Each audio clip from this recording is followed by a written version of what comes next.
उत्तराखंड में हिमालय पर्वत की गोद में केदारनाथ मंदिर 12 ज्योतिर्लिंगों में सम्मिलित होने के साथ साथ 4 धाम और 5 केदार में से भी एक है। यहाँ के मुश्किल मौसम के कारण यह मंदिर अप्रैल से नवंबर महीने के बीच ही खुलता है। कत्यूरी शैली में बने पत्थरों के इस मंदिर के बारे में कहा जाता है कि इसका निर्माण पांडव वंश के राजा जन्मेजय ने कराया था। यहाँ स्थित स्वयंभू शिवलिंग अति प्राचीन है। कहा जाता है कि 8वीं शताब्दी में आदि शंकराचार्य ने इस मंदिर का जीर्णोद्धार कराया था।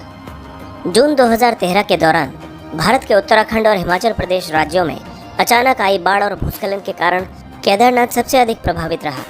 इस ऐतिहासिक मंदिर का मुख्य हिस्सा और सदियों पुराना गुंबद सुरक्षित रहा, लेकिन मंदिर का प्रवेश द्वार और उसके आसपास का इलाका पूरी तरह तबाह हो गया। केदारनाथ मंदिर समुद्र तल से 11,755 फीट की ऊंचाई पर स्थित है। दोस्तों, अब जान लेते हैं कि किस तरह 400 सालों तक केदारनाथ मंदिर बर्फ में दबा रहा और इसका इस मंदिर पर क्या असर पड़ा। वैज्ञानिकों के अनुसार केदारनाथ मंदिर 400 सालों तक बर्फ में दबा रहा, फिर भी इस मंदिर को कुछ नहीं हुआ।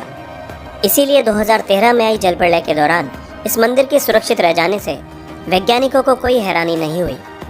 देहरादून के वाडिया इंस्टीट्यूट के हिमालयन जियोलॉजिकल वैज्ञानिक विजय जोशी ने कहा कि 400 साल तक केदारनाथ के मंदिर के बर्फ के अंदर दबे रहने के बावजूद यह मंदिर सुरक्षित रहा, लेकिन जब बर्फ पीछे हटी तो उसके हटने के निशान मंदिर में मौजूद थे, जिसकी वैज्ञानिकों ने स्टडी की। उसी के आधार पर यह पता लगा कि यह मंदिर 400 सालों तक बर्फ में दबा हुआ था। जोशी कहते हैं कि 13वीं से 17वीं शताब्दी तक यानी 400 साल तक एक छोटा हिमयुग आया था, जिसमें हिमालय का एक बड़ा क्षेत्र बर्फ के अंदर दब गया था। पहले माना जाता था कि मंदिर ग्लेशियर के अंदर है, लेकिन रिसर्च से पता चला कि यह मंदिर ग्लेशियर के अंदर नहीं बल्कि बर्फ में ही दबा हुआ था। वैज्ञानिकों के अनुसार मंदिर की दीवार और पत्थरों पर आज भी इसके निशान हैं। ये निशान ग्लेशियर की रगड़ से बने हैं। ग्लेशियर हर वक्त खिसकते रहते हैं। वे न सिर्फ खिसकते हैं बल्कि उनके साथ उनका वजन भी होता है और साथ ही कई चट्टानें भी उनके साथ होती हैं, जिसके कारण उनके मार्ग में आई हर वस्तु रगड़ खाती हुई चली जाती है। जब 400 साल तक मंदिर बर्फ में दबा रहा होगा तो सोचिए मंदिर ने इस ग्लेशियर के बर्फ और पत्थरों की रगड़ को कितना झेला होगा। वैज्ञानिकों के अनुसार मंदिर के अंदर भी इसके निशान दिखाई देते हैं। बाहर की ओर की दीवारों पर पत्थरों की रगड़ दिखती है, तो अंदर की दीवारों पर पत्थर समतल हैं, जैसे उनकी पॉलिश की गई हो। एक मत के अनुसार विक्रम संवत 1076 से 1099 तक राज करने वाले मालवा के राजा भोज ने इस मंदिर का निर्माण करवाया था, लेकिन कुछ लोगों के अनुसार ये मंदिर 8वीं शताब्दी में आदि शंकराचार्य ने बनवाया था। बताया जाता है कि मौजूदा केदारनाथ मंदिर के ठीक पीछे पांडवों ने एक मंदिर बनवाया था, लेकिन ये मंदिर वक्त के थपेड़ों की मार नहीं झेल सका। वैसे गढ़वाल विकास निगम के अनुसार भी मौजूदा मंदिर 8वीं शताब्दी में आदि शंकराचार्य ने बनवाया था, यानी छोटे हिमयुग के दौरान, जो कि 13वीं शताब्दी में शुरू हुआ था।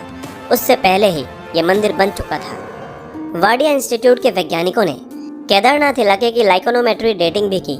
इस तकनीक से शैवाल और उसके कवक को मिलाकर उनके समय का अनुमान लगाया जाता है। इस तकनीक के अनुसार केदारनाथ के इलाके में ग्लेशियर का निर्माण 14वीं सदी के मध्य में शुरू हुआ और इस घाटी में ग्लेशियर बनना 1748 ईस्वी तक जारी रहा, यानी तकरीबन 400 सालों तक। जोशी ने कहा कि सबसे बड़ी बात यह है कि लाखों साल पहले चोराबारी ग्लेशियर के पीछे हटने से केदार घाटी बनी। जब ग्लेशियर पीछे हटते हैं तो वे रोड रोलर की तरह अपने नीचे की सारी चट्टानों को पीस देते हैं और साथ में बड़ी बड़ी चट्टानों के टुकड़े छोड़ जाते हैं। जोशी कहते हैं कि ऐसी जगह पर मंदिर बनाना इंजीनियरिंग का एक अद्भुत नमूना है। उन्होंने एक ऐसी जगह और एक ऐसा सेफ मंदिर बनाया कि आज तक उसे कुछ नुकसान नहीं हुआ। वैज्ञानिक डॉक्टर R.K. डोभाल भी इस बात को मानते हैं कि यह मंदिर बहुत ही मजबूती से बनाया गया है। केदारनाथ मंदिर 85 फीट ऊंचा, 187 फीट लंबा और 80 फीट चौड़ा है।